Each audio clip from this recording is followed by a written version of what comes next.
11 a.m. and we are officially live streaming on YouTube. What? So did you see, haven't seen Soviet astronauts? Yes. Here we go. Live streaming on YouTube. People start to come in. Welcome Barry, welcome Ruth. Oh yeah.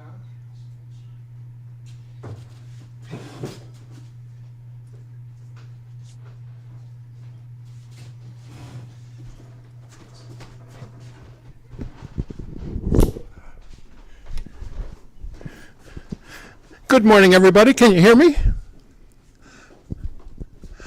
I hope you can hear me. I will assume that you can hear me.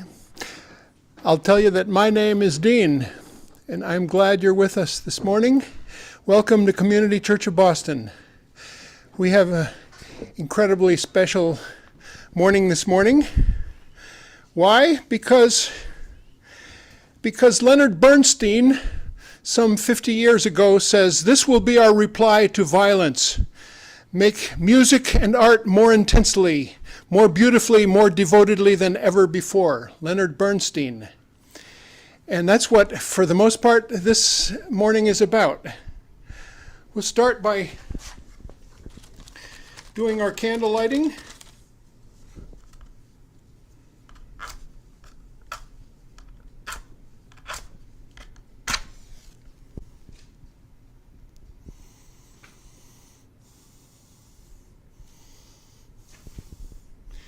You notice our crooked candle?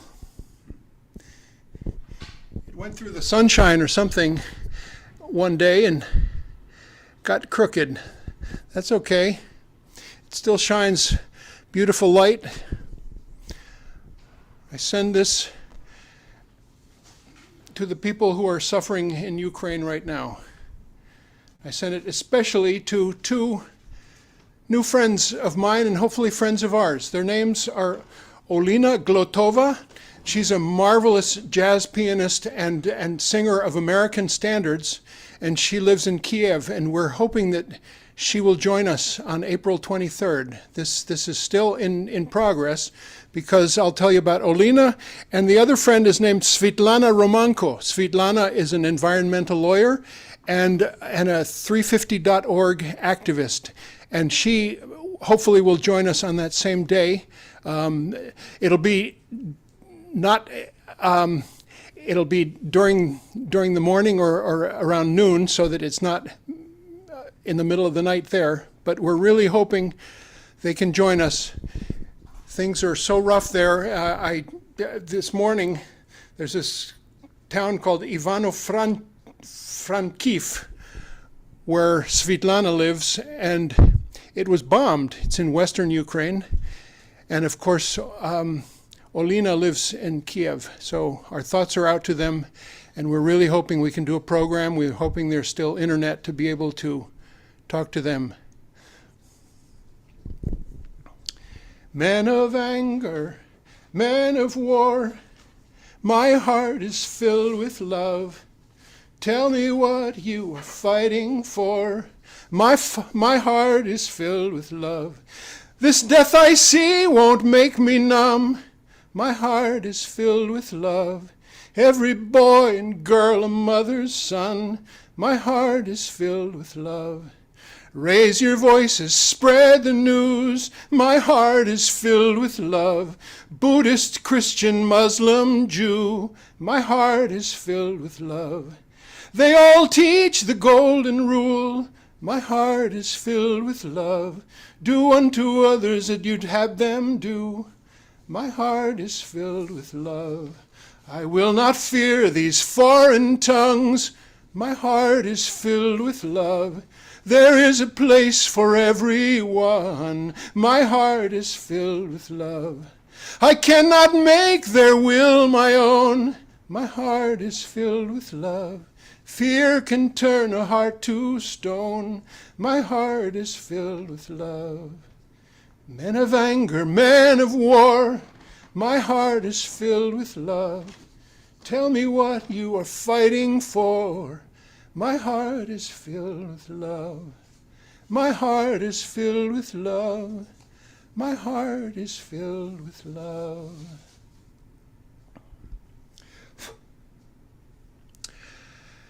Good morning, everybody. On the subject of making music beautifully and intensely and with more purpose, I welcome this morning, we welcome in the room, not from far away, Ralph Tufo and Larry Plitt of the Squeezebox Stompers. We're so glad to have them live with us as a way to tell you we are open for business. We still try to keep protections as best we can and keep everybody safe and ventilated and masked if you're not speaking or singing. But please come join us. We're going to try hard to find more and more live music and live speakers as time and purpose allows, but we also will still continue with these broadcasts and try to do them better and with more elegance, grace, and style. So that's what we want to do. That's why we're here, live with two journeyman musicians who just have been at it for a long time and play every chance they get, either as a duo or with their group that's called the Squeezebox Stompers, well known for their Cajun style. And we're hoping to get them for a live performance sometime when things are back in swing. Welcome, folks, Larry Plitt and Ralph Tufo of the Squeezebox Stompers. Thank you very much, Dean. We're going to start off this song with a song of hope. Since this is the first day of spring, we're very hopeful that, the weather changes and the political focus changes as well. This is called Someday I Pray.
Oh, yeah. Oh, yeah. Thank you. Thank you, Larry and Ralph. You notice that I'm sharing a microphone with them. We're low tech here. Someday we'll have really good technology to properly mix and light and videograph an amazing group like this of musicians. But we do what we can, and it gets out there. So that's a start, right? And a good start. Well, welcome, folks. I don't know if any of you were with us Friday night, but we had our last Winter Friday concert featuring Maura Smiley. It's been an amazing run. We had about a dozen concerts throughout the winter, and they were free concerts, but if you wanted to buy a ticket, here's how. And we had an Eventbrite page and a tiny little guarantee from the church and from my mom. Thank you, Mom. Thank you, Mom. And we sold a bunch of tickets, and it was a wonderful benefit for all these performers who have suffered so much during this time of pandemic. So it was a great thing, and it also a lot of work, but we're going to keep doing it maybe a little less frequently, but come to think of it, we're going to take one Friday off and then come back on April Fool's Day, which reminds me of a book. We have an auditorium here that's jammed with books that we inherited from a deceased friend, Robert Datilio. But there's tons of books about everything. You wouldn't believe it, and I invite you to come down and I'll give you the guided tour of all these books that the best ones we'll keep in our library, and many will be donated to the likes of More Than Words or the Lucy Parsons Center or other good destinations for specialized books on different subjects. But this book is called The Fool. And The Fool is written by a certain Enid Welsford. A lot of kind of obscure books, but I thought I'd tell you about this because of this next concert I was just talking about, and it's April Fool's, and I've made a motion. It's not been completely rubber stamped by the board or debated, but the motion is that April Fool's Day be Community Church of Boston's highest of high holidays. And to celebrate, we're going to have Don White here, and he's a marvelous personality and comedian and songwriter and full of humanity and love and joy. And we love Don White from Lynn, Massachusetts. He will be with us on April 1st, and do join us for that Friday night concert. We also have a new newsletter that looks like this. If you don't get it in the mail and would like to, be in touch and we'll send it to your address. And it tells us about upcoming Sunday mornings. Next Sunday is the History Project's director named Joan Ilacqua, Professor Joan Ilacqua. She's the History Project documents and archives LGBTQ plus history in the city of Boston. That should be a wonderful program. The week after that, April 3rd, we have Maria Stewart and the Roots of Black Political Thought. Maria Stewart was an abolitionist from the early 1800s, and this speaker from Brandeis is named Kristen Waters, and she will be speaking on a book that she just wrote about abolitionist Maria Stewart. Then we have a Sunday of all films, Afghan Voices in Terrible Times. This filmmaker is called Michael Sheridan, and he teaches young people how to make films, and these are all films by young Afghan filmmakers. The week after that, we're getting into Earth Day territory. Collective Power for Climate Justice. Scott Vaughn, our friend from Maine, from a group called the Center for an Ecology-Based Economy. And then we have another Climate Sunday. Two friends of mine of 40 years, both women of incredible power and drive, Kate Crosby and Laura Burns, and it's about a local impact for planetary climate action. They are both officials in the towns. One is Acton and one is Hingham. and they are in charge of greening up buildings, greening up all the procedures and processes of their towns. And it's going to be a wonderful thing to have them.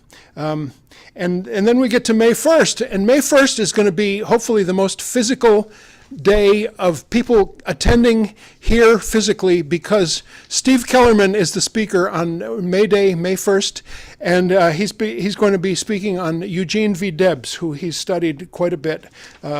Steve Kellerman, longtime member, is also a retired unionist, IWW member and leader, and also a retired machinist. And he's a scholar. He's studied and given lots of presentations on a lot of different labor-related topics. I didn't tell you about all the musicians, wonderful musicians, every one of those Sundays. Just to especially keep on top of our social media and our emails for that presentation. I really hope it happens with Olena and Svitlana from Ukraine. It's like we were in the initial stages of setting it up, and then bombs fell on both places, Kiev and Ivano-Frankivsk. So let's pray for Ukraine, pray for those people, and let's think about other voices too. I'm not. I had it on my media, but I'm not. I'm just going to tell you about this little sort of video meme that's great. It has the flags on one side. Maybe you saw it. Flags of. It shows a flag of Afghanistan and a guy going like this. A flag of Yemen and a guy going like this. A flag of Somalia and a guy going like this. Oh no, don't talk about that. A flag of Iraq. Oh no, don't talk about that. And on and on. And then it has a flag of Ukraine, and it goes like this. That's our feelings about this, and at least mine. There's a lot of voices. And my favorite, hopefully, will be on our sandwich board. It's a flag of Ukraine, and it says, "Stand with Ukraine, end fossil fuels." I want to tell you about a little foray I took into the archives of the church. The reason was that we just arranged for Jonathan Katz to join us in June and talk about this book, Gangsters of Capitalism. It's a biography of Smedley Butler, who we know about because there's Boston's Vets for Peace chapter that's called the Smedley Butler Brigade. Smedley Butler, a Marine general who spoke out against the horrible wars, invasions, and occupations of the United States in the early 20s in all over the world, but especially in the Caribbean and Central America.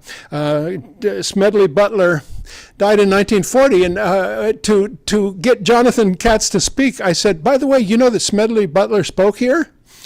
And he said, I'd love to speak, and I'd love to do a presentation. By the way, when did Smedley Butler speak there? And I said, I'll have to get back to you on that. I went up into the archives. We have organized now a complete record of the speakers of Community Church, 1921 to the present, basically. And I looked, first thing I found out was Smedley Butler died in 1940, so it has to have been before that. I couldn't find it. It was just some lore. And I found the source of the lore, which is that in sometime in the early 90s, there were two dramatic actors who did a dramatic reading of Smedley Butler's book, or it was a pamphlet actually. I have it here somewhere. It's called "War is a Racket." I'll find it before the morning is out. War is a racket. Anyway, I had to go back and eat crow to Jonathan Katz and tell him, in fact, Smedley Butler never spoke here, but there was a dramatic reading of his book. While I was there, I found out an amazing thing, and that is that in 1932, Helen Keller was scheduled to speak here. She became ill and was not able to speak. But I found in a newspaper clipping an address that she sent for somebody else to read from the stage of Community Church, which at that time would have been in Symphony Hall. And I'll just read it was read by a gentleman named Professor Richard Cabot, Harvard University English professor. And I'll just read the first paragraph just to kind of dwell in the amazing history of this place. Helen Keller. Dear friends, today our Lord rises in every heart with renewal and gladness in both hands, and everywhere in resurrection, both from within and without. Again the life essence flows through the world, awakening the earth to verdure, buds, and fragrance. It flows into every seed, every root, every leaf, every beam of light. It has flowed thus into all things since creation, yet God's works are forever new and forever beautiful. I'm getting tingles because I realize now that not only was it 1932, but it was March 25th, 1932, exactly, what's that, 90 years ago?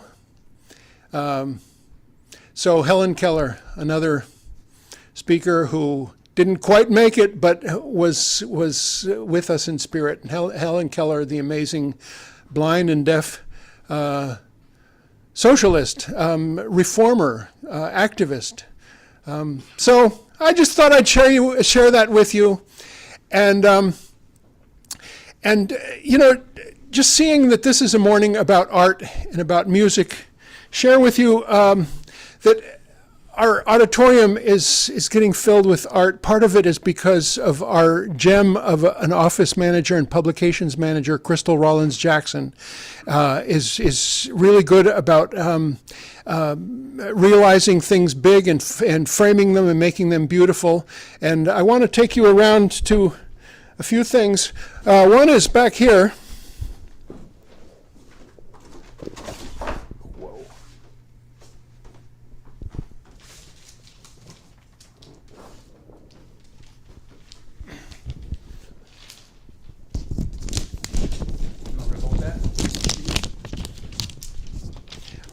I think I can hold it. Can you see it? It's framed right.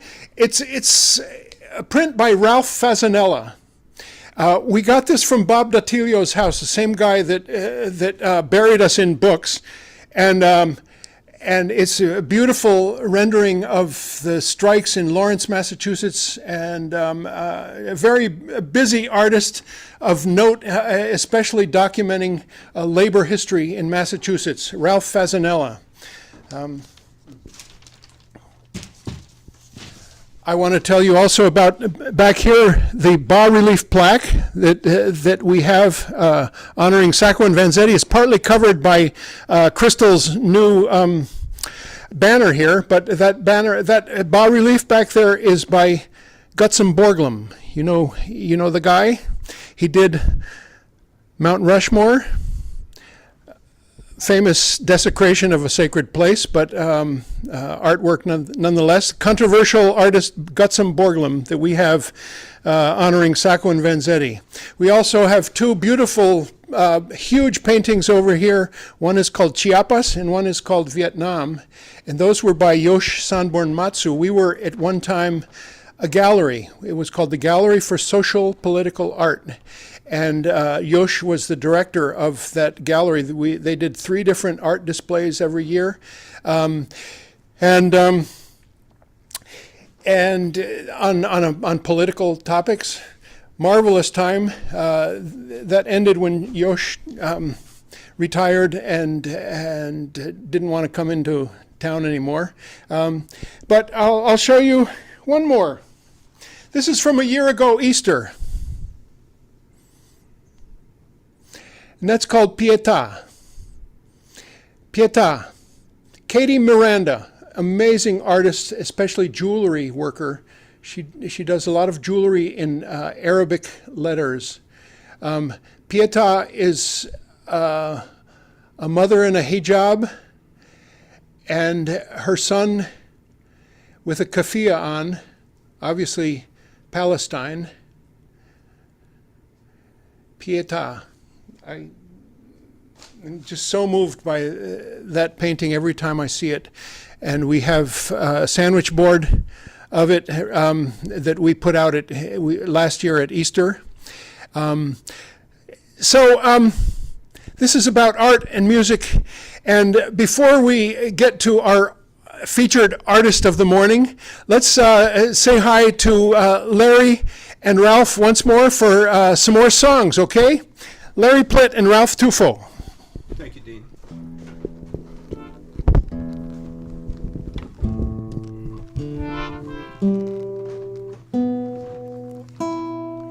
Say something about it. So Ralph, a number of years back, came to me with a beautiful waltz that he was writing, and he said, I've written this really pretty waltz, but I just can't think of a lyric for it. And I said, well, let me take a crack at it. And we were involved in some horrific war at the time, I forget which one.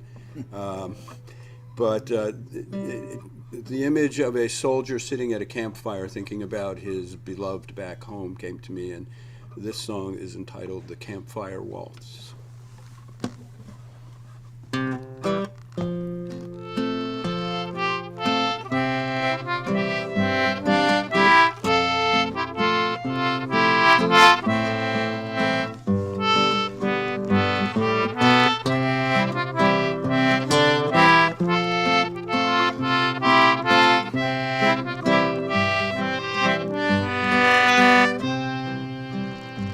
As I sift through these ashes to find glowing embers, I remember the waltz that I once had with you. The smell of your hair, the warmth of your skin, how I longed for a kiss at the waltz's sweet end. Douse the damn campfire, play taps on the horn. There'll be no waltzing, cut the battle gone. This love that we've kindled, it won't soon die away, like these old campfire ashes turn lifeless and gray. Sweet Hannah, how I wish I were with you tonight, by a bonfire ablazing for a dancer's delight. We would waltz toward the morning where the sun makes its rise, where the fire that burns bright is love in your eyes. Douse the damn campfire, play taps on the horn. There'll be no waltzing till the battle is done. And this love that we've kindled won't soon die away, like these old campfire ashes turn lifeless and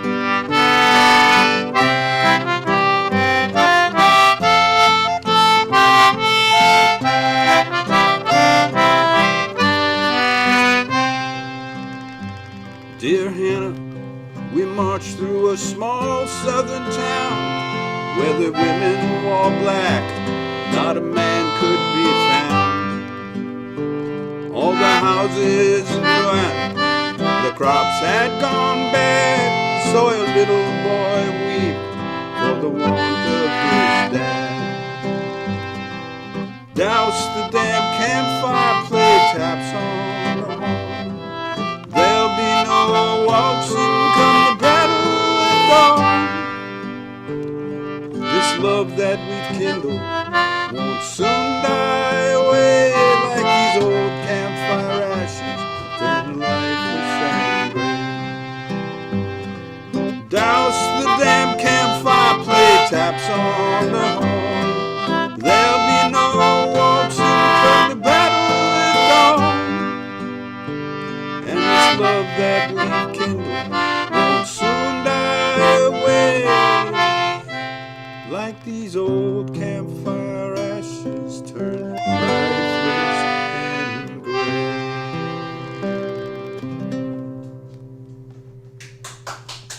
Thank you.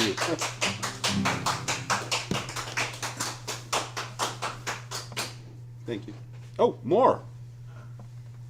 Okay. Okay, Ralph, you're up. Okay.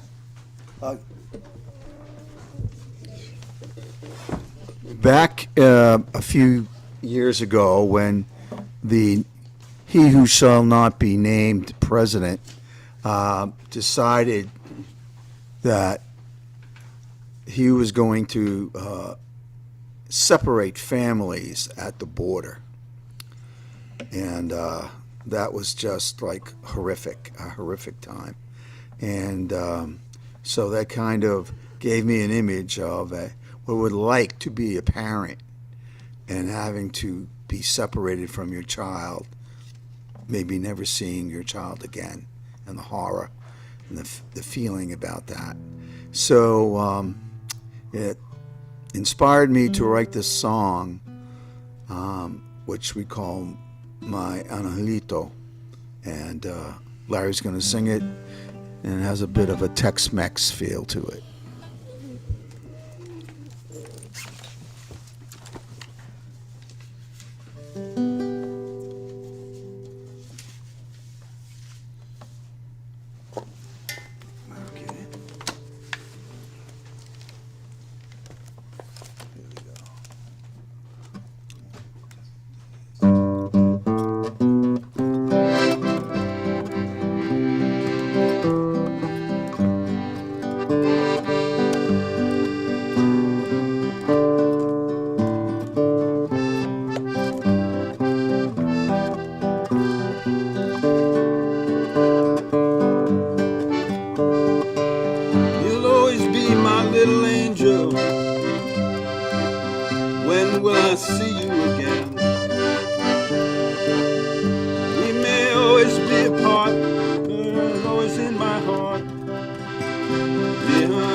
I hope you're still alive.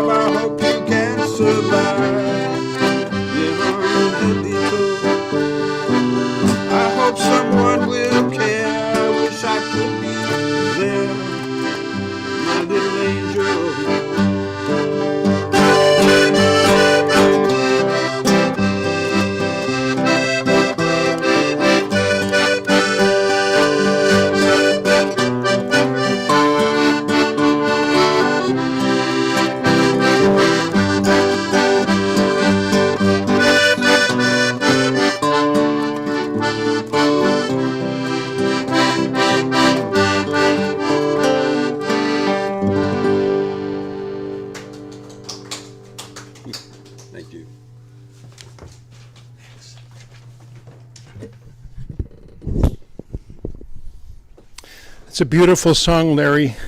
Thank you both. It's just incredible.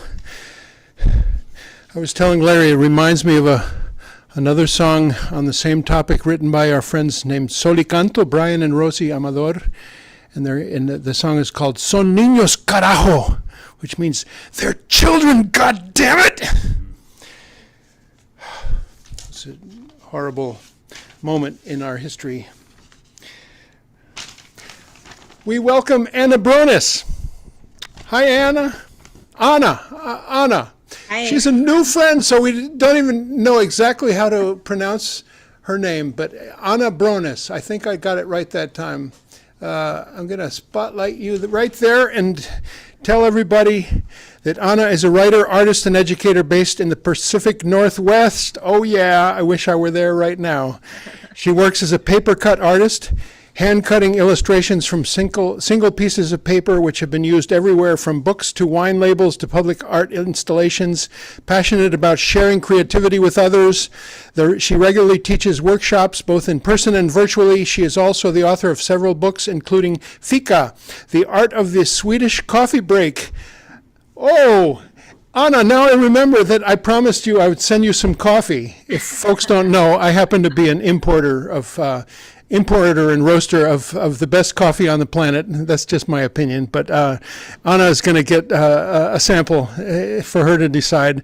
And then another book written called Live Lagom, Balanced Living the Swedish Way, and Best Served Wild Real Food for Real Adventures, and contributes to a variety of digital and print publications, including where I first saw her work, which is in this book, in this magazine called Taproot, that my wife Jennifer subscribes to.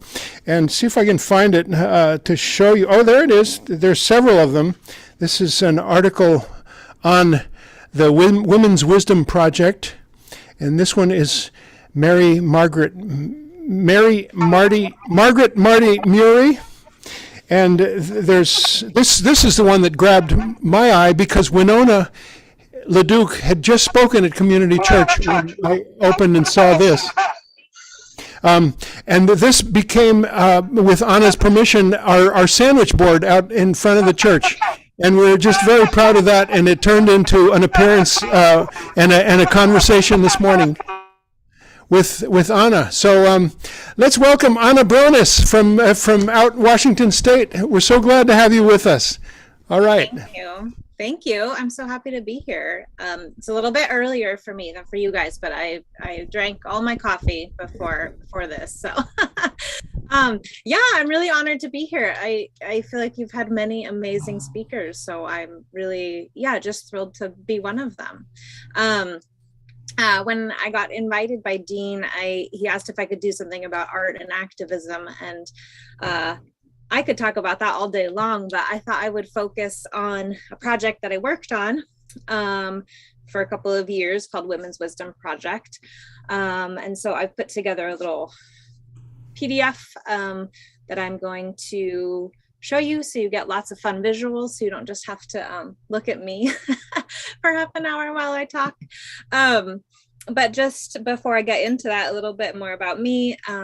Like Dean said, I'm a writer and an artist. And papercut illustration doesn't always make sense to people when you say it, but I really take a single piece of paper and cut it. So this is a framed piece, but this is one of the pieces that I'll be talking about today. But so this is one piece of black paper that then is cut out. So anything that's white that you see is like the white paper behind, and all the black paper has been cut out by hand. So I use a blade to do that.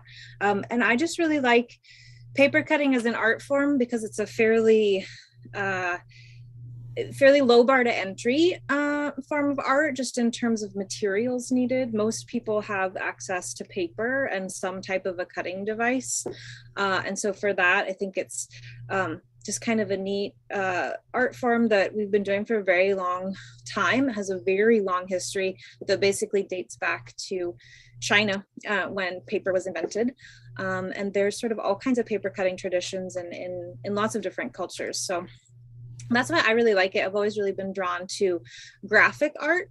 I think that paper cutting often looks very similar to like wood cuts or lino cuts, printmaking. And I've always been really interested in that as well. And I think that that also is an art form that, because of its sort of like graphic nature, has been used to do a lot of kind of social justice and political posters and that kind of a thing. So I'm really interested in those areas of art. I'm a big believer that we're all creative, right? Not everybody identifies as an artist, but creativity is this inherent part of being human, that we all have and we all have access to and we all get to work at. So when I think of art as activism, I think that we often think of the external impact of a piece of artwork. So because there's a message on it or because it makes a statement. And I think that that's really important, but there's also this personal and internal impact of art and of creativity. And I think the art is often a way that people process the world around them. And I think that the more that you create art that is focused on things like empathy or dealing with an emotion that is tied to horrific events that are taking place in the world, the more that you do that, I think that the more that you're just mindful about yourself and the world around you. And I think that that process is pretty essential. And I'm just a really big advocate of everybody getting to tap into that process. So that's why I get really excited about, things like art and creativity. I'm gonna share my screen, put together a little PDF presentation, like I said, so you don't have to look at my face all morning here. Oh, computer's being slow. Here we go. Okay, so I'm going to talk today about the Women's Wisdom Project. So this is a project that I started in 2018. And at the time, it was January 2018, and I had just been reading a couple of different books about various aspects of women's history, and I just was kind of getting excited about some type of a project that would allow me to kind of dive more into that. And so yeah, I set out on this challenge to make 100 different paper cut portraits. So the idea was that I would feature a woman, so there would be her portrait, and then there would be a quote along with that. So the idea was that women have sort of all kinds of wisdom that often we haven't paid attention to or given the right space for. And so every single portrait that was created was a woman who either had like historic significance, or sometimes they were even acquaintances of mine that I really respected and wanted to learn more from. So it's kind of a combination of like women who people maybe already know, and then lots of women who people probably don't know. And I think that, as I was saying before, that sort of impact of art that we think of as external, and that personal impact is just as important. I think that often when we are flooded with these sort of, when we feel very overwhelmed by the news or the state of the world or what's happening, we often have this question of what can I do, right? That often feels like our immediate response. And for me, often the answer to that question is that I can make art, whether that's for myself or for someone else. It's just a way to sort of do something, even when I feel that everything else is a little bit out of control. So that's kind of what this project started as. So like I said, it started in 2018. And I thought to myself, I'll do 100 and it'll take me a year to finish them. It took me a little bit over 2, so about double as long as I thought it was going to, because I'd started out with this idea that I really wanted to feature quotes and sort of these like snippets of insight and wisdom. And if you do any work with quotes or research quotes, you very quickly realize that things need to be verified.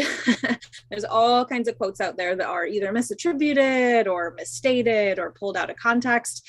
And so that very quickly to me became this sort of realization point of it's very hard to have these like real nuggets of wisdom in just like one sentence, right? Things are much more nuanced.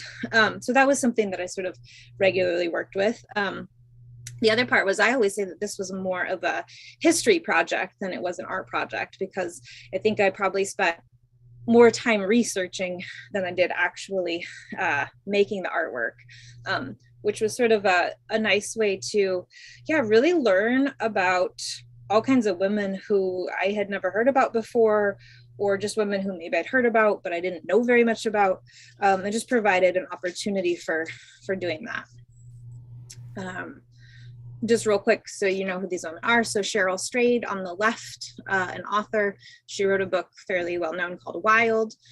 Teresa Baker is an outdoor activist, does a lot of work on diversity, equity, inclusion in the outdoors. And then Betty Friedan, who was an activist, and she co-founded the National Organization for Women. She's also well known as the author of The Feminine Mystique.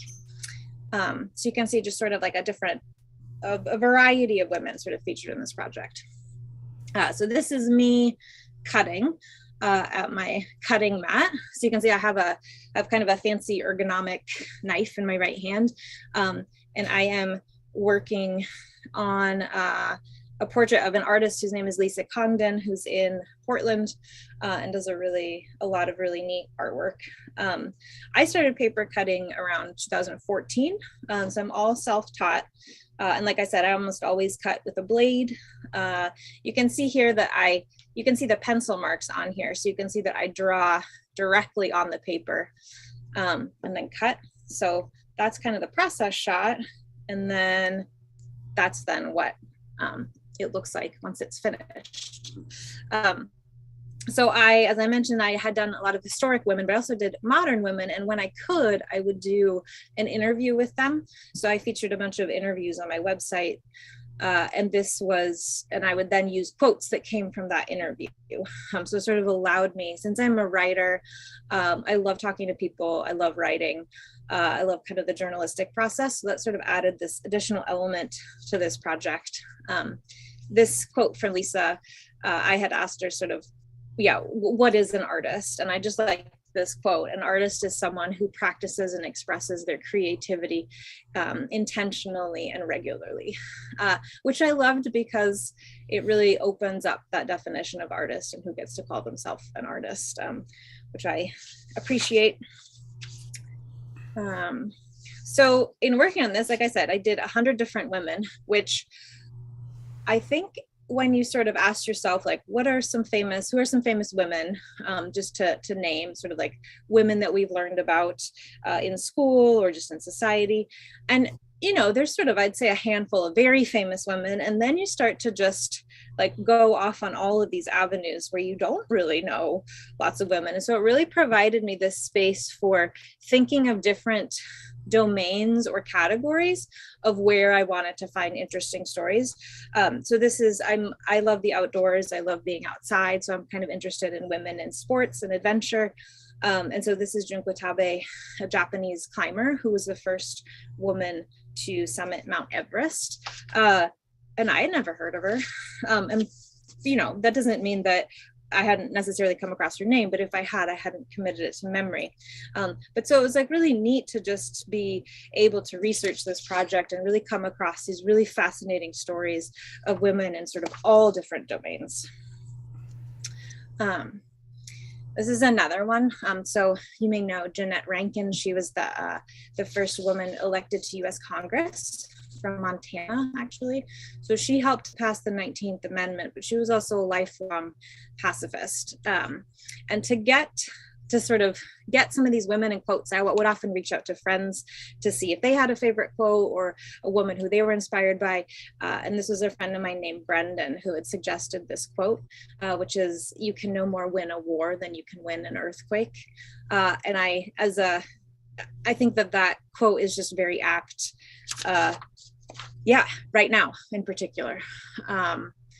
I think she was just a lifelong pacifist and committed to that. And she has a statue of her in Montana, but I had never heard about her before. So I found myself getting very frustrated with my own school education as I worked on this project, because I kept thinking, gosh, there's all these amazing women. I've never heard of any of them.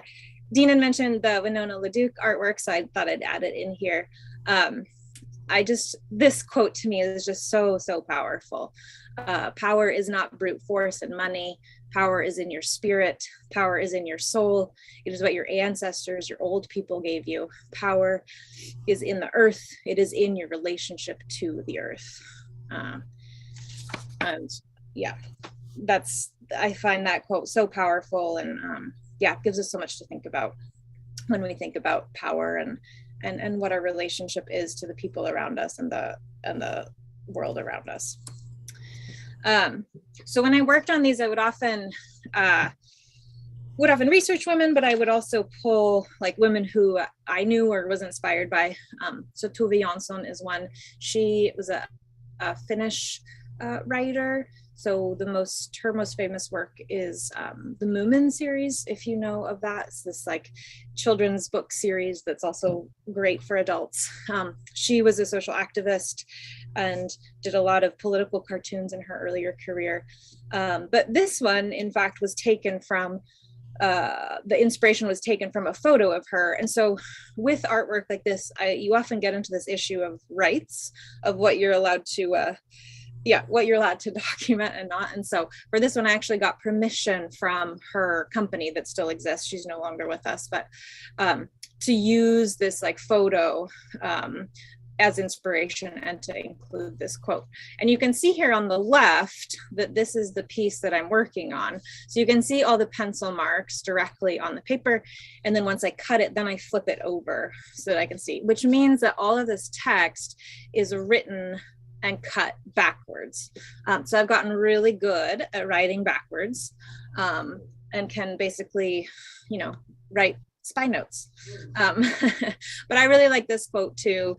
It is simply this: do not tire, never lose interest, never grow indifferent, lose your invaluable curiosity and you let yourself die. It's as simple as that, which I also think is an important sort of lesson for going through the world, staying curious and staying open to what's around us and open to the opportunity of learning. It's another little process shot on my desk. Again, you can see the pencil marks here on the black. This also means that once I'd drawn a piece and started working on it, if I messed up any of the lettering, I would have to start over, which happened just only a couple of times. It happened much less than you would think. So that's the finished piece of that one. So this is Mary Wollstonecraft. So she was a writer and a philosopher living in the 1700s.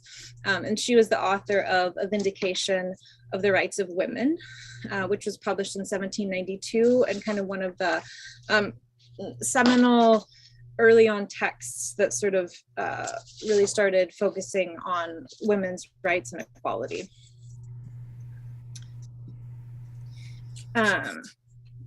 So when I started putting all of these together, I did a show in early 2020.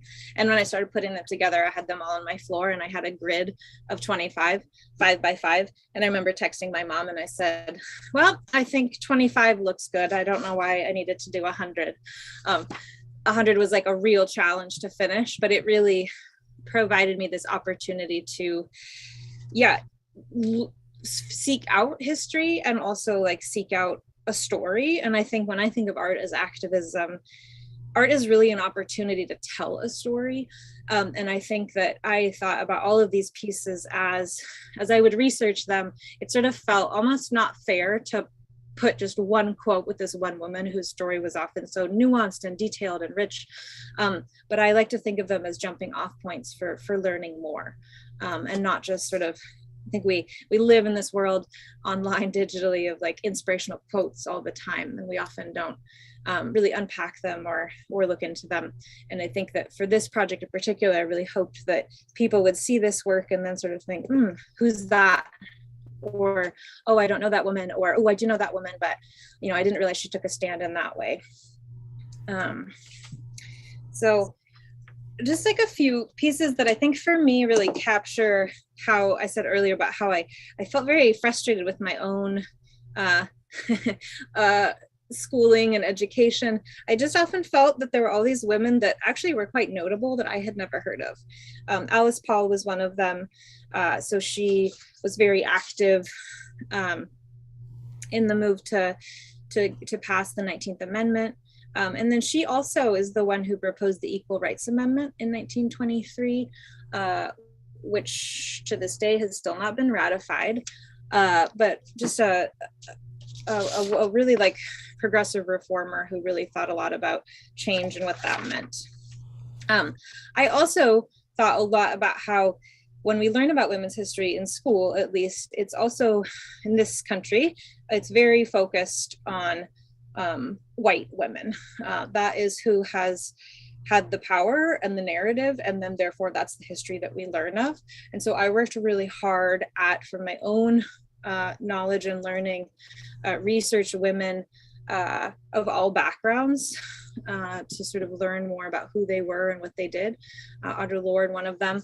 This is a really powerful quote that gets shared quite a bit. It's, there is no such thing as a single issue struggle because we do not live single issue lives, which I think is so beautiful. And it comes from a speech that she gave right around the time it was for a Malcolm X celebration after he had passed away.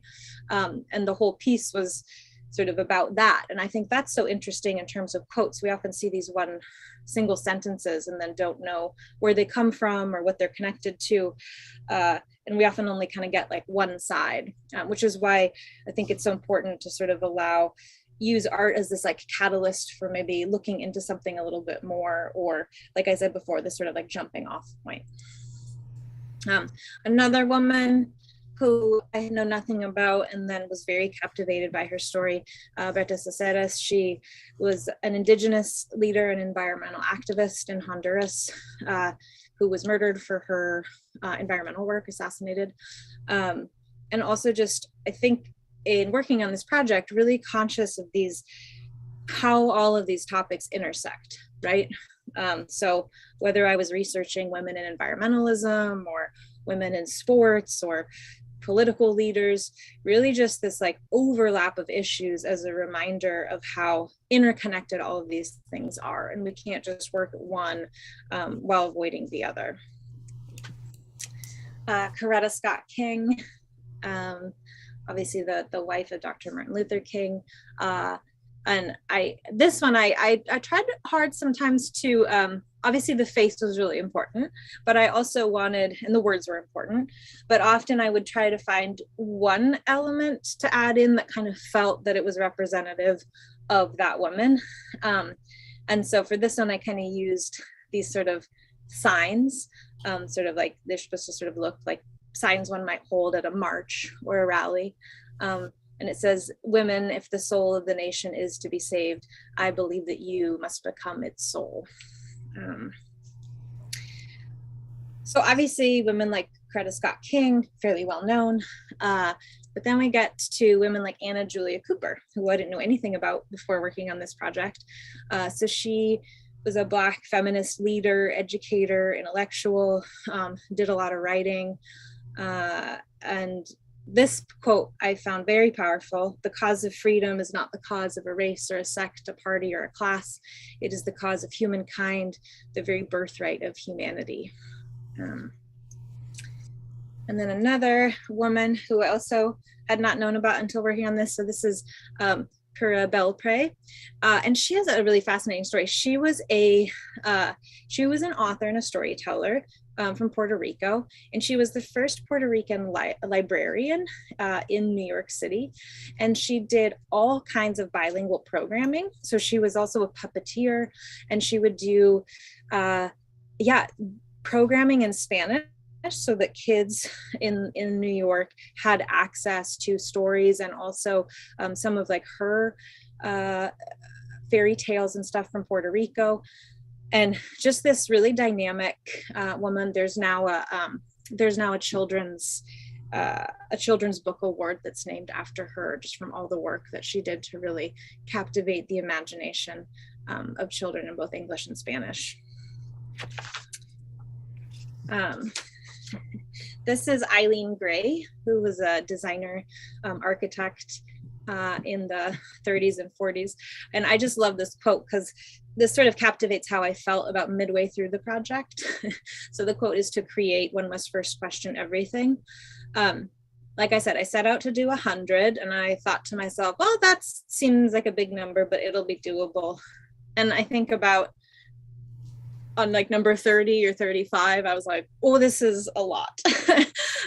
So kind of started questioning my own motivations as I worked on this project, and sort of challenging myself to push through that, and really, like I said before, think of this as a research project more than an art project, and think of it as like an opportunity for learning about women and their stories that I hadn't learned before.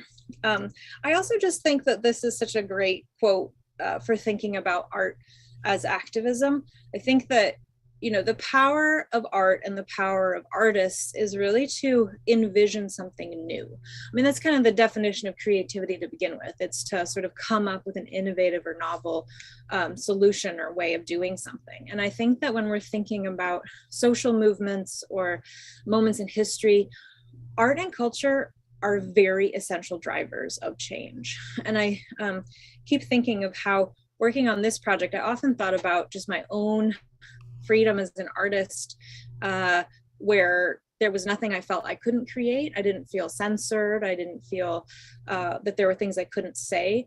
And I think that, you know, obviously we can think of many places in the world where that isn't necessarily true. And I think that, you know, art and creativity and expression are really essential for dynamic societies. And I think that that's just something to, that we can think about when we're thinking as art as activism, as not just like, you know, a political poster, but really this thing that underlies society and sort of keeps it moving forward. So I finished all 100. I was on a pretty tight schedule at the end, trying to finish all of these. So I had submitted them and gotten them into a show that was for Women's History Month in March of 2020. You may all remember what March of 2020 was like, probably by the day. That was the month that things really changed in terms of COVID. So I had hung up this show, had an opening on March 4th, which was great because I got to see all of these 100 women hung up. I mean, you can kind of see the scale of it. I'm standing in the middle. And they were hung up in order of when I had done them. So number 1 is all the way over here on the left. That's Shirley Chisholm. And then it went 1, 2, 3, 4, 5, 6, all the way down to 100 over on the right. So it was neat to see them up because I kind of got to see my own progression with these pieces.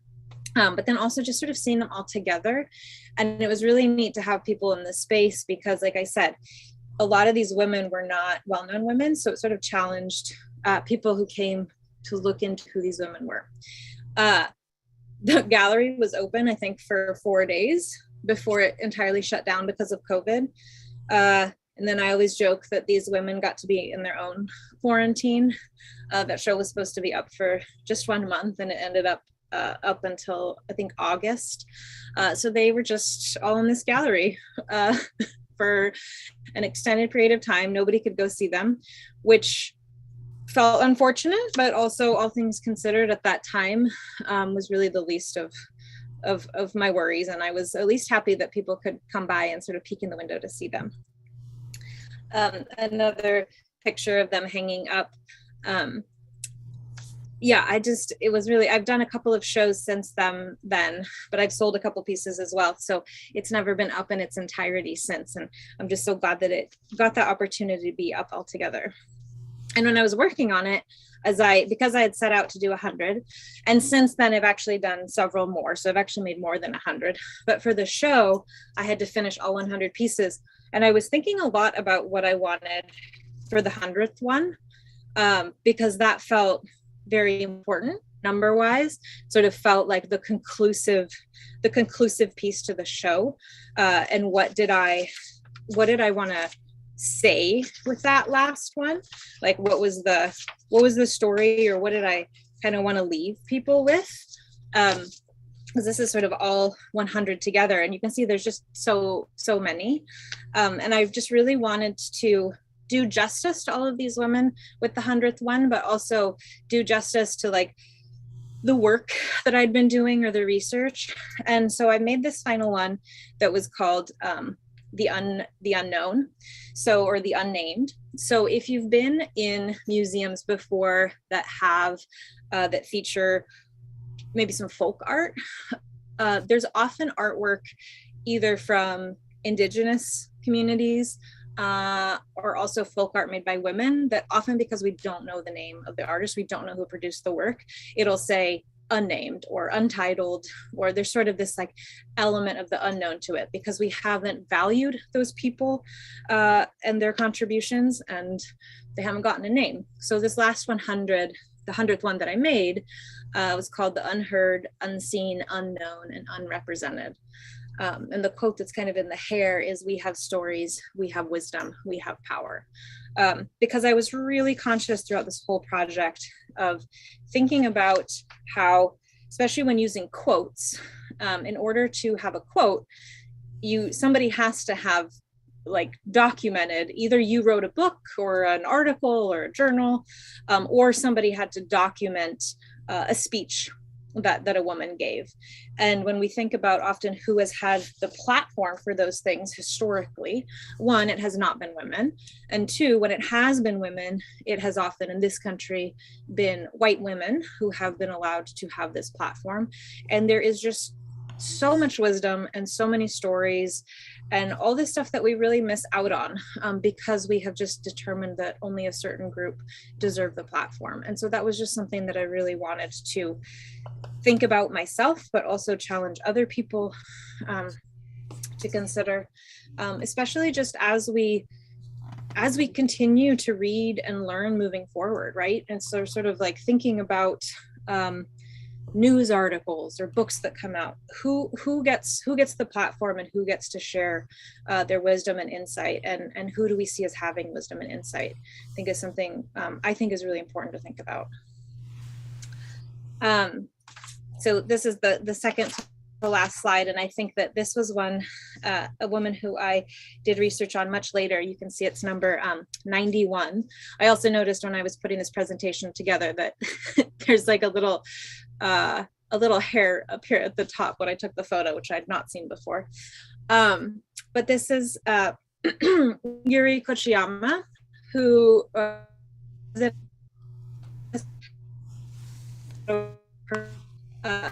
she was doing some anti-protesting. There was a photo that was taken, she was in a blue bandana and she was on like a microphone. I think it was on the cover of Time magazine, but she ended up being very influential and continued to be an activist up until she died. And this quote really resonated with me after, like I said, she's number 91. So I've done almost all 100 at this point.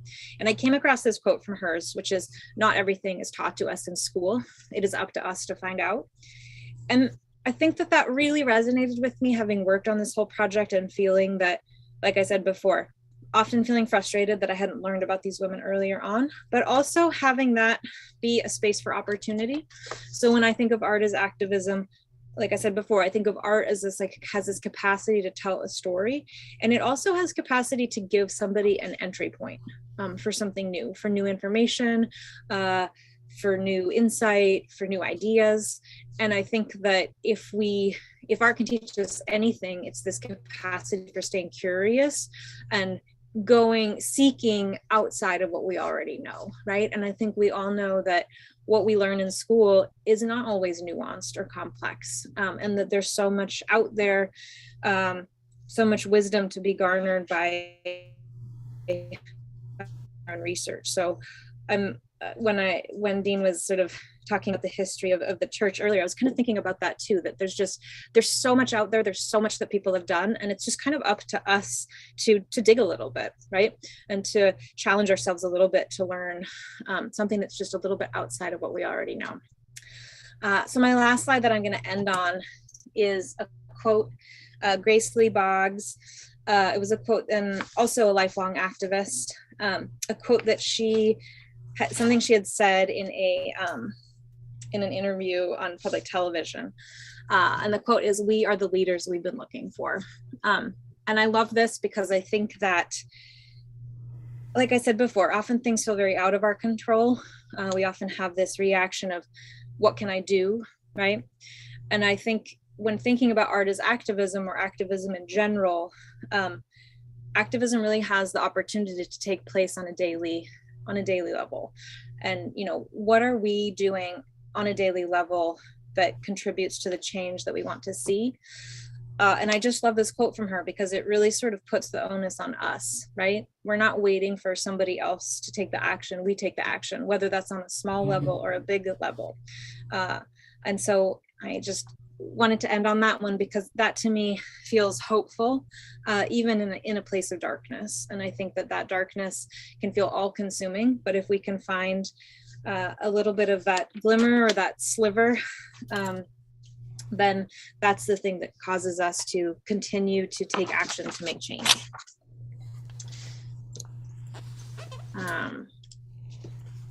So that's Women's Wisdom Project. I'd be happy to, I was like, I could do 100 slides with all of the 100 women, but I thought that might take a little bit too long. So I'd be more than happy to, on my website, which is annabrones.com, there's a link there that says Women's Wisdom Project, and I have pictures of all 100. But yeah, I hope that just got you thinking a little bit. Maybe it challenged you to go look up one of those women. Maybe it made you think of some woman in your life who has felt inspirational and insightful. And then also just got you excited about art. I mean, I think art, like I said numerous times already, it's this really underpinning of a dynamic and robust society. And I think the more that we can support the arts and artists, whether that's visual art, whether that's written, whether that's music, art really comes in all forms, and it's so essential and so important. So that's the message I wanted to leave you with.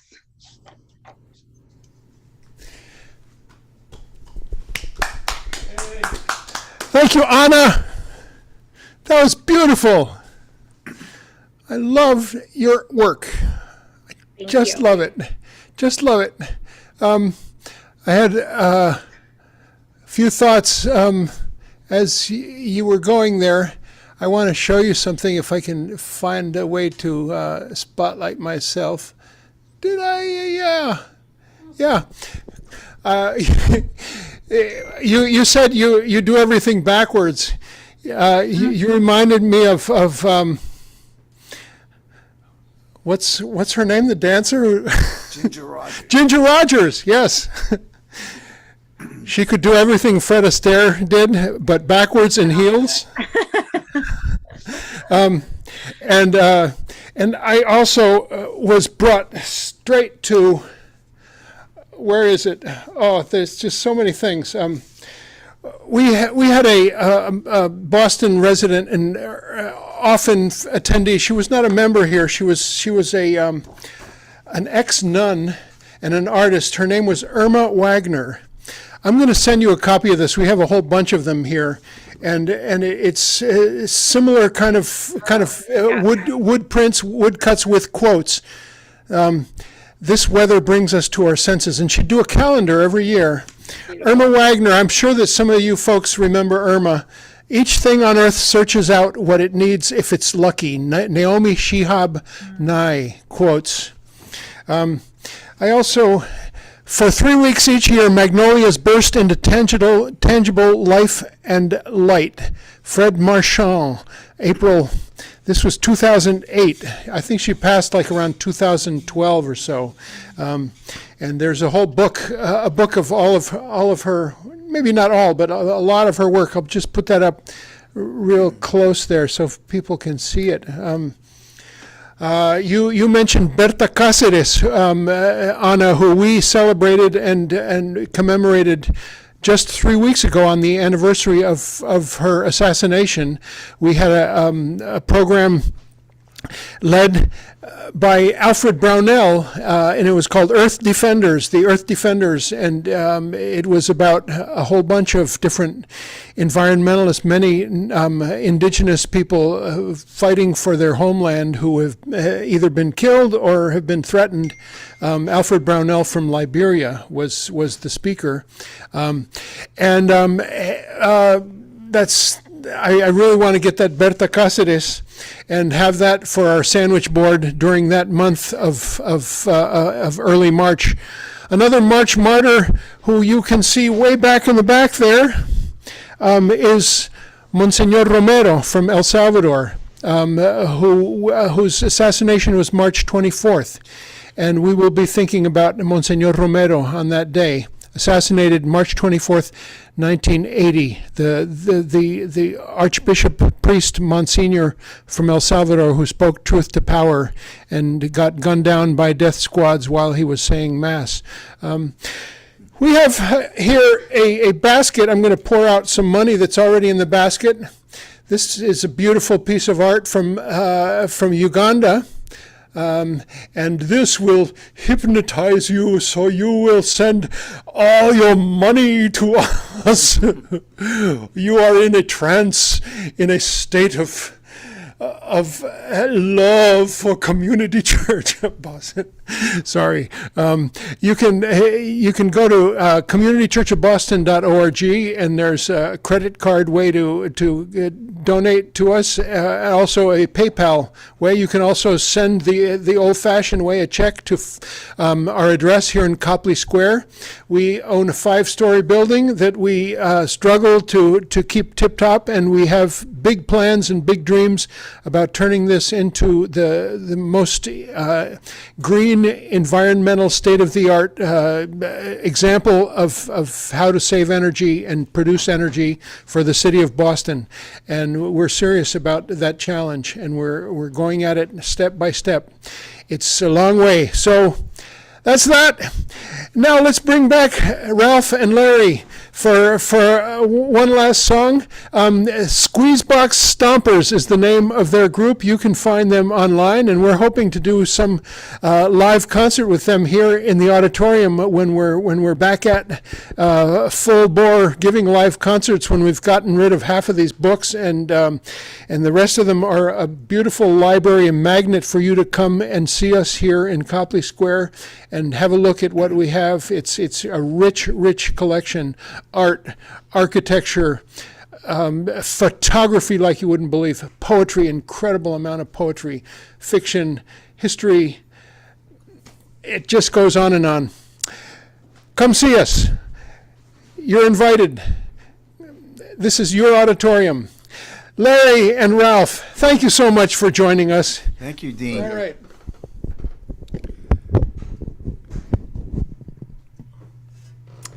Okay. Well, this song is another song that I wrote, and it is a satire. I call it an ode to intolerance, and it's called Those People. You know what I'm talking about. Those people. Who are you talking? I'm talking about those people. Oh, those. Yeah, those people. 1, 2, 3.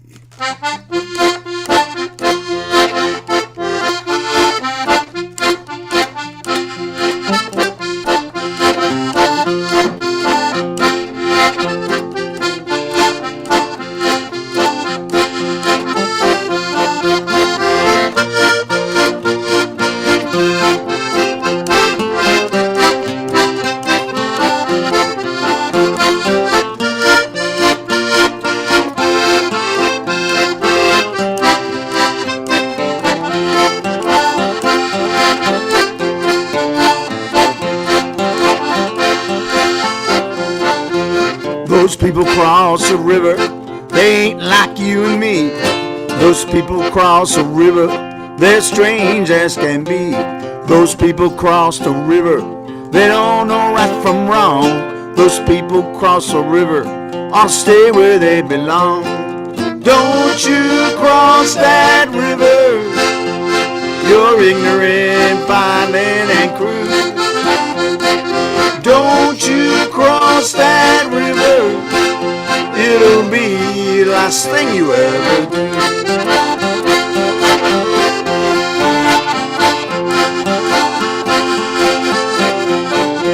I got a funny way of talking, just don't make no sense. Got a lot of nasty habits, that's why we built a fence. They got no religion, their heads are misconstrued. Why can't they just act right and be like me and you? Don't you cross that river, you're ignorant, violent, and crude. Don't you cross that river, it'll be the last thing you ever do.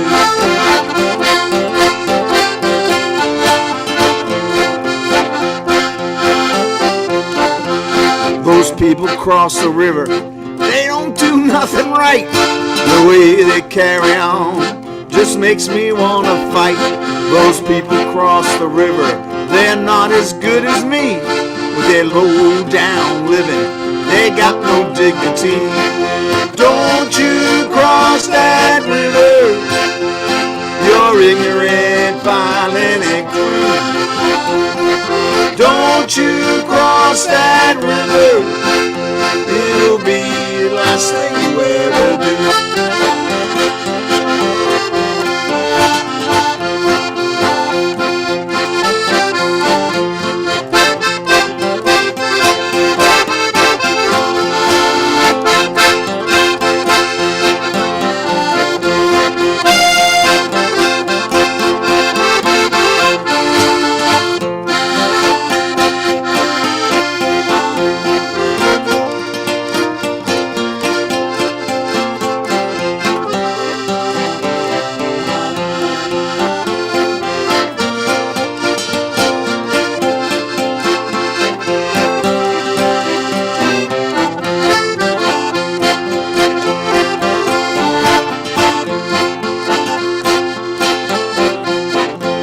Those people cross the river, don't look like me and you.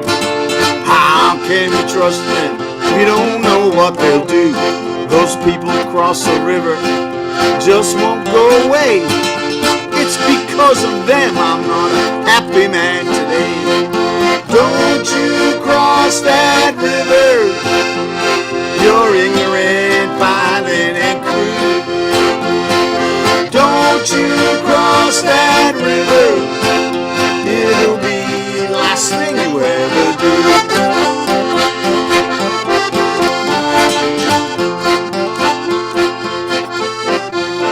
Yeah, those people. What people you talking about? You know I'm talking about those people. Oh, what people? You know, those people. Oh, those. Those people. Yeah, those people.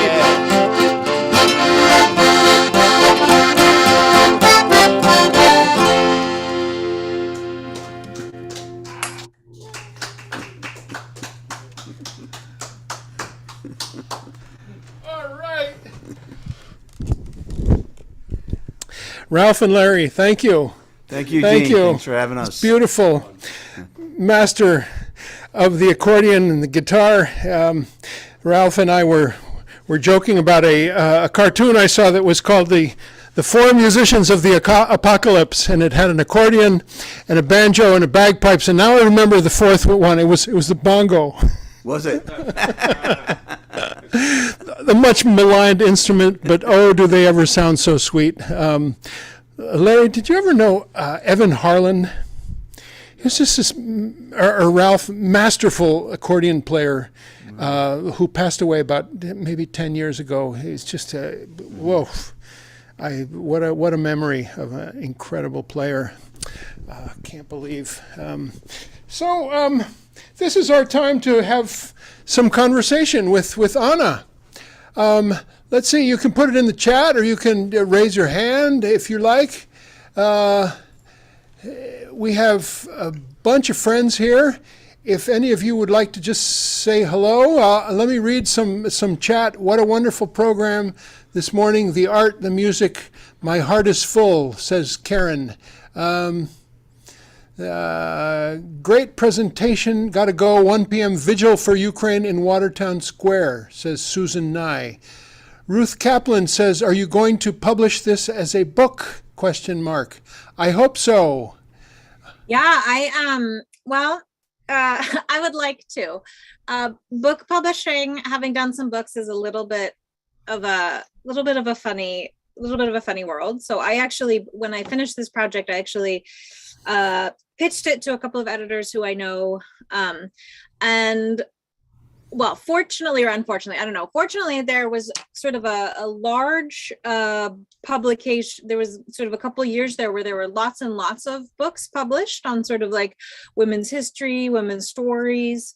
And so because of that, the market was sort of like saturated at that moment with that kind of style of book. So I sort of, once I finished, just needed a little bit of a break. And also then COVID happened. And so I sort of was going to allow myself some time to think about maybe framing that in a different way, or even self-publishing, just so that it's like a little bit more of a like a gallery book of just the images and maybe like a little paragraph each of their stories. I think the other thing that often happens with art too, like I mentioned just briefly, but there's this sort of aspect of rights and where quotes come from, and pictures of people and that kind of a thing. So it's not always super easy to do that. I was pretty diligent about always getting direct sources and that kind of a thing, but that's always an aspect that I think people forget about, that I would need to be a little bit sensitive for if I was going to do a book. But I guess the short answer is yes, I would like to. I'll buy one. Thank you. Me too. And I hope you can come someday and be here live, and we'll do a gallery show. We got a beautiful, beautiful 2,000 square foot auditorium with a lot of wall space available. Somebody, Charlie has a hand up, or Karen.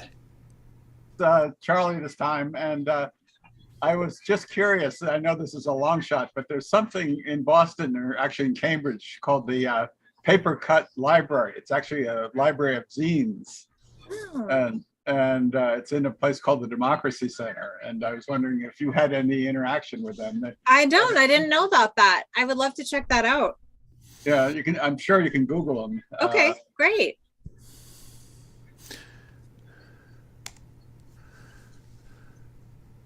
I don't see any place to raise a hand, Dean. Can I just butt in? Of course, go ahead. Butt on in there, Mary Lynn. Is that Mary Lynn? Butter in her. I had sent this out to several people who I knew were going to be other places today to let them know it was on YouTube. I was anticipating it was going to be marvelous, and it really, really was. So I'm amazed at the work you do.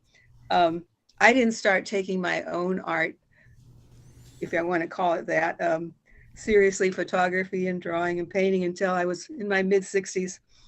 And a friend of mine who was a very accomplished artist, well-trained, didn't like the fact that I would never claim that I was an artist. You know, I didn't have that right. Or anyway, so she took me to this museum that used to be in Boston in the South End. It was called the Museum of a Contemporary American Folk Art. And of course, it was mostly women, but there'd be drawers and shelves of things, that women who'd done paintings on their grocery bags, things that have been found in attics. I think that museum is closed, and I think they moved it to Arlington, and I lost track of it, but it was really amazing. So I was not to call my stuff primitive, but to call it contemporary American folk art. But I think it's hard.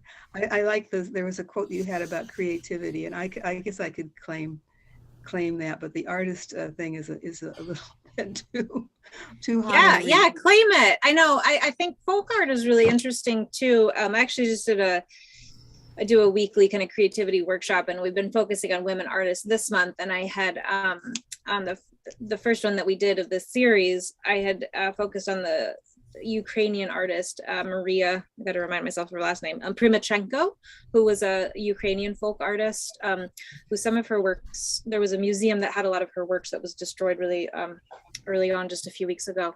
But anyway, just a folk artist who really just captured so much like energy and spirit and feeling and emotion. And I think that we have this tendency to, in the art world, it is sometimes referred to as like naive art or primitive art. And, I think that really just doesn't do it justice. Like I said before, being creative is really part of being human. We've been making art since since we got here, right? This art just goes back. We've been wanting to tell stories. We've been wanting to document.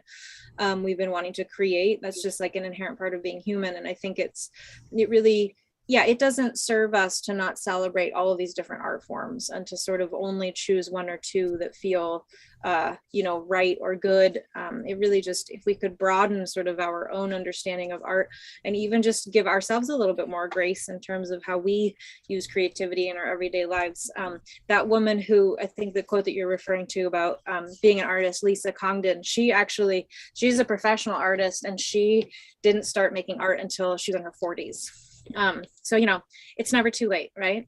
And it's never too late for us to just tap into that creative self that I think allows us that space for processing and seeing and all those things that are really important aspects of just being really good human beings. No, thank you. I really, really enjoyed it. I had a couple other little connections just quickly. I was part of starting the first women's studies program in 1968 at San Diego State. Used to be college, now it's university.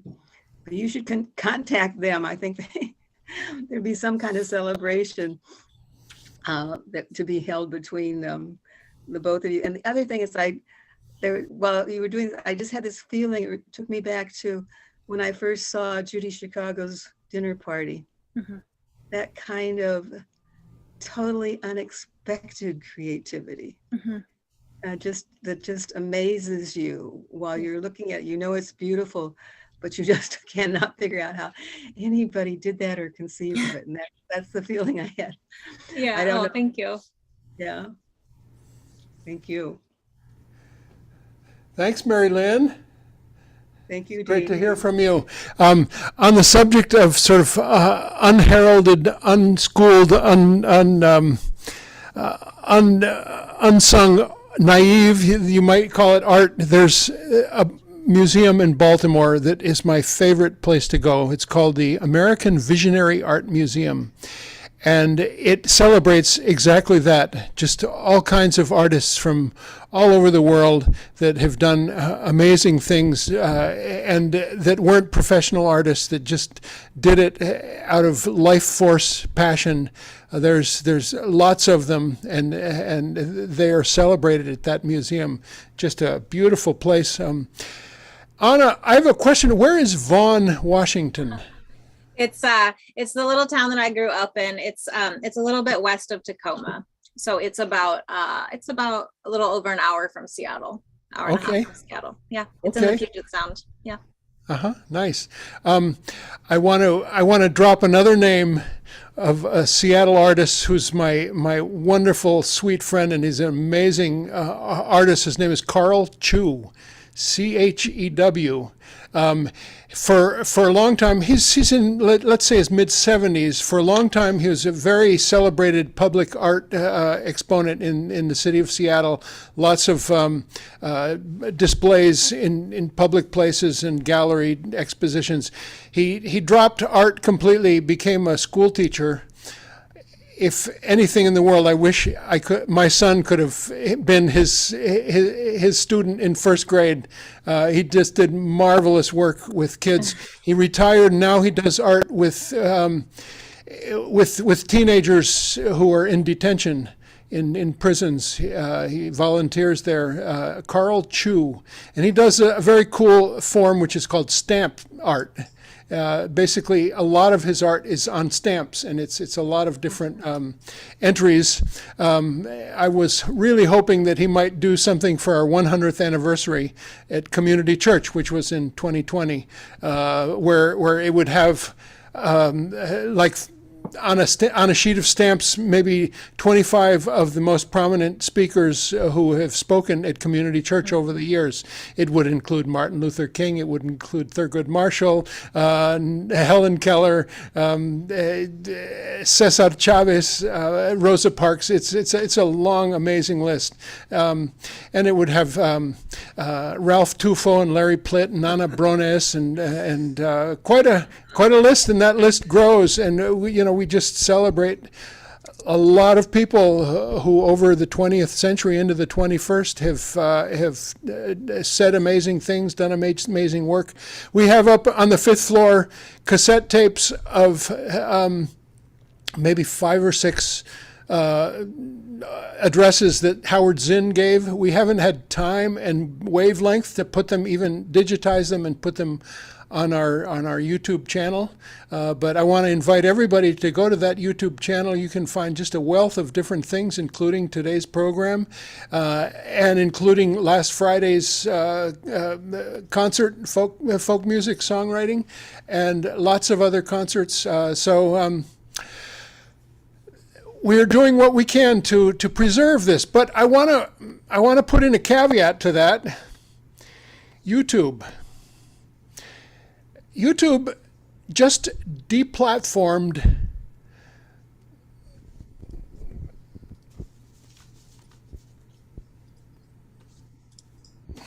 her name is escaping me now.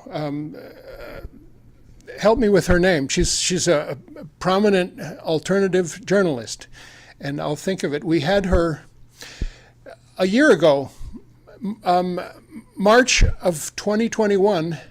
Abby Martin. Thank you, Abby Martin. We did a screening of her film that's called Gaza Fights for Freedom. And it was one of the most disturbing and moving piece that I've ever seen. And I actually had such a visceral reaction that I thought it was a heart attack, and I had to go to the hospital.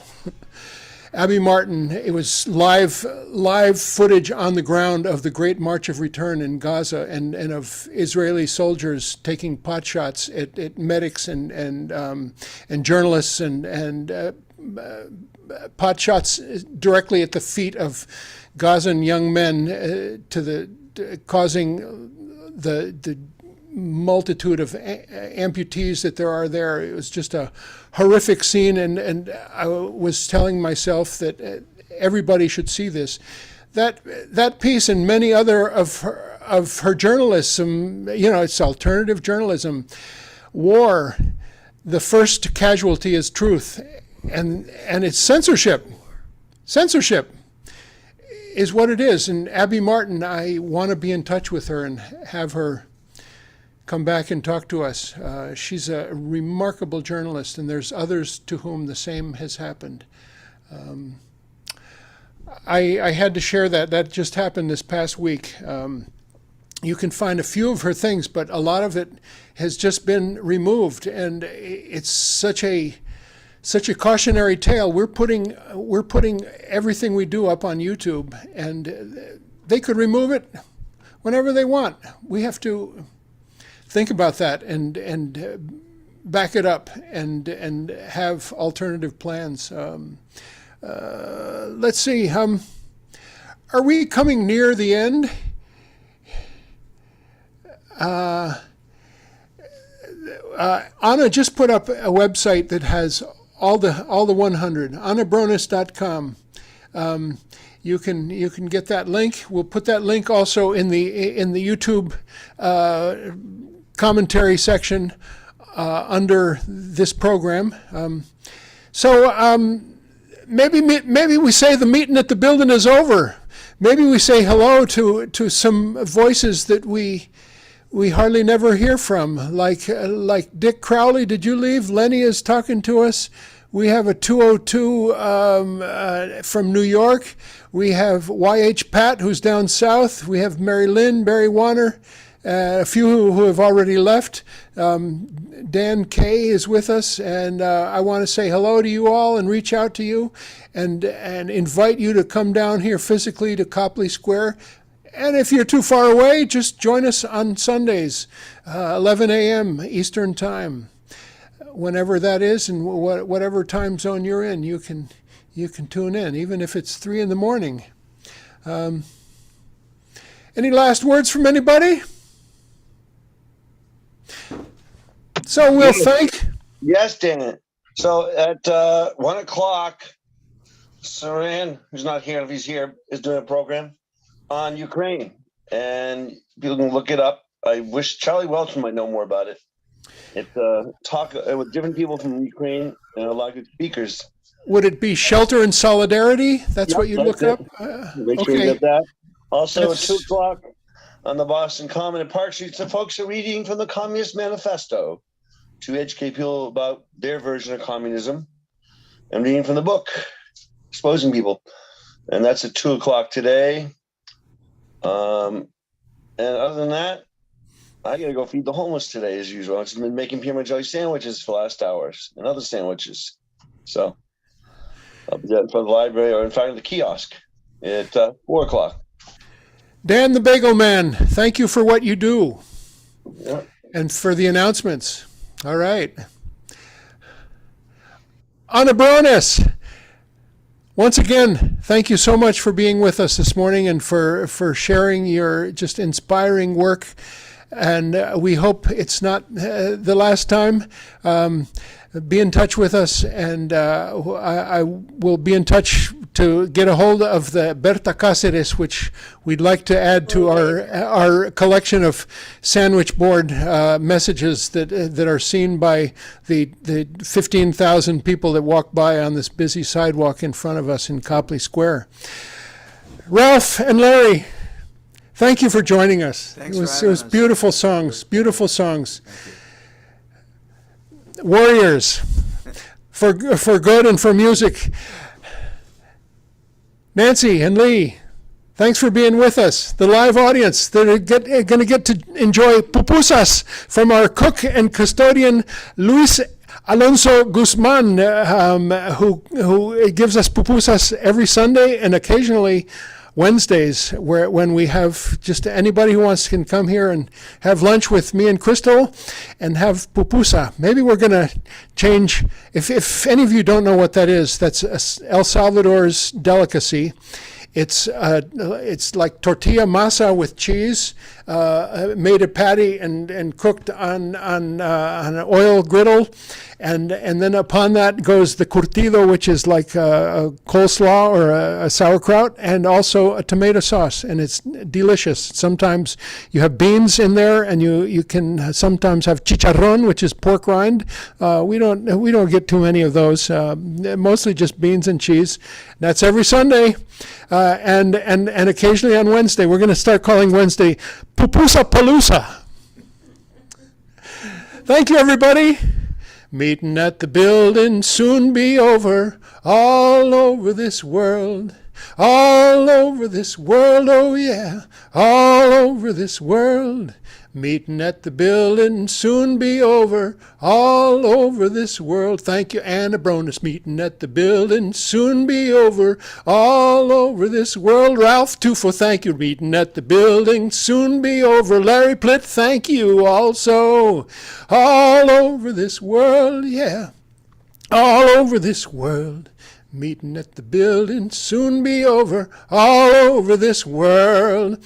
Amen, hallelujah, amen, hallelujah, amen, amen, amen, hallelujah. In South Africa, they go at the very end. Thank you all. Stay in touch. Do good work.